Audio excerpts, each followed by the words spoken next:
Hi guys, welcome back to another edition of AARevision. That kind of rhymes. So this time we're looking at section 2, which is identifying a business opportunity. So markets. A market is any medium in which buyers and sellers interact and agree to trade at a price. So usually when you think of markets, you think of like general markets where there's thousands of people with little stalls and they're selling different items, and then individuals like us, consumers, which is an appropriate term, who go there and buy their items basically. It doesn't always have to be in person, it could be over the internet, it could be pretty much anything, any interaction where there's buyers and sellers interacting. So buyers, people or businesses that want to purchase something, they create demand for goods and services. Sellers are people who want to sell something, so they create the supply of the goods and services. Buyers create demand, sellers create supply. The market can be held anywhere, like I said, and so on. Demand, the amount of good or service that people are willing and able to buy at a given price at a given time.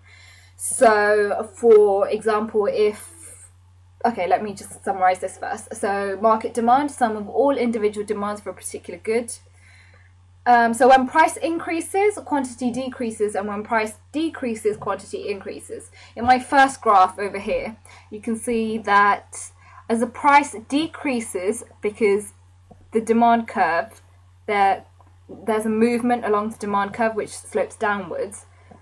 So as there's more quantities, prices decreases. So say I've got a phone, I've got a Samsung S5 right now, and say that more people want my phone. So if there's more consumer demand for my sort of phone, I could be able to reduce the price, and that basically, when you reduce prices, it leads to more quantities being sold.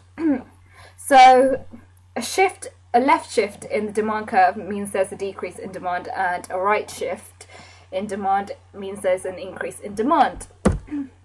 Whoop, sorry there. What causes the demand curve to shift? So there's lots of different ways. So changes in income. If you've got an increase in income, you demand more goods and services because you have more money, and therefore your consumption increases. Taste and fashion. So say that the iPhone 6, seeing as it's released, it's more popular, it's more new, people would demand more, and therefore demand increases. So changes in population, an increase in population, there's more people in your country, people are more likely to demand more, like for food, there's more demand for food because there's more individuals, advertising, so on. Two things that we're going to look at is substitutes and complements. Substitutes, goods consumed in place of one another, and complements, goods that are normally consumed together. So, a quick example of a substitute. So, I've got Nescafe and Kenco coffee. As you can see, I hate coffee. I'm not a fan of tea either. Sort of a fan of hot chocolate, but that's quite rare. It's weird. I kind of survive on water and juice and stuff. Anyways. So, substitutes. So, say for example, the price of Nescafe increases. Seeing as Nescafe is like it's like a huge brand in terms of coffee. Like, it's well known. Like, I don't even drink coffee, and I know it. So if like they increase their prices, I've just estimated, for example, here, and I've said £4.50, and say it was like £3.50 before, pretty much the same price as Kenco. There's prices have increased for Nescafe, and so the demand for Kenco coffee will increase because people were like, oh, Nescafe is a bit more expensive, so let me substitute for Kenco, which is pretty much the same taste, it's got the same flavour, but the only thing is it's a bit cheaper. So in my diagram over here, you can see that as demand shifts to the right, there is an increase in quantity because the prices are always the same, but seeing as Nescafe has increased their prices, Kenco there's more demand, so then there's more quantity being demanded for Kenco. Another example for complement. So say for an example, a computer, it was £600. I've just I don't even know, it's a bit blue, everything's blue, it's weird, it's tacky. Anyways, so say if it was on sale for £100, wow, that is really cheap. I've got to say for myself, that didn't make any sense. anyways, so say it was 600 before and now it's £100. So if the price of a computer falls, so it's £600 before, it's £100 now, then the demand for computer software will increase, because as computers get cheaper, people will buy more computers, and you're going to need software such as Microsoft Word and documents and PowerPoints in order to create these sort of things. And therefore computer software will increase, and therefore quantities will increase. As you can see here, there is a rightward shift. Supply. The amount of a good or services that producers are willing and able to supply at a given price at a given time. So before, with demand, we would see that when prices increase, demand will decrease. But here, when prices increase, supply will increase as well. As you can see, sorry that it's pink, there is an increase in prices and quantity has also increased. If there is a decrease in supply, it will shift to the left. If there's an increase in supply, it will shift to the right. As you can see, S1 to S2 and S1 to S3. So a supply curve slopes up from left to right, as you can see, so up from left to right.